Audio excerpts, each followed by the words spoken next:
તો એક તરફ આમ આદમી પાર્ટીના નેતા એ પણ કહી રહ્યા છે કે ભારતીય જનતા પાર્ટીએ હજારો કાર્યકર્તાઓ સાથે રેલીઓ કાઢવી હોય, સભાઓ સંબોધવી હોય ત્યારે પોલીસ ક્યારેય અવરોધ નથી બનતી, પરંતુ વિપક્ષના નેતાએ જો કોઈ કાર્યવાહી કરવી હોય તો આ જ પ્રકારે વર્તન કરવામાં આવે છે। ઋષિકેશ પટેલ પ્રવક્તા મંત્રી એમના તરફથી કહેવામાં આવ્યું કે તમામ પ્રકારની સૂચનાઓ આપવામાં આવેલી હતી, તેમ છતાં પણ નિયમોનું ઉલ્લંઘન કરવામાં આવ્યું અને પરિણામે આ કાર્યવાહી કરવામાં આવી છે। આ સ્વીકારી ન શકાય।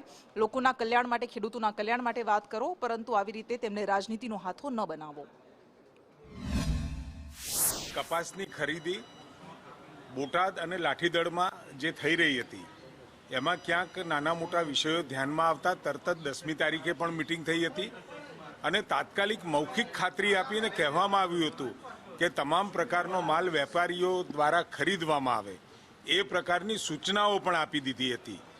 સંતોષકારક પૂર્વક એ બેઠક પૂર્ણ થયા પછી એક જ વિષયને કંઈ પણ ન હોવા છતાં રાજકીય રંગ આપવાનો પ્રયત્ન અને સાથે સાથે વારંવાર કહે છે કે મુદ્દા આધારિત રાજનીતિ, પરંતુ એમને કોઈ મુદ્દા આધારિત રાજનીતિ નથી કરવી।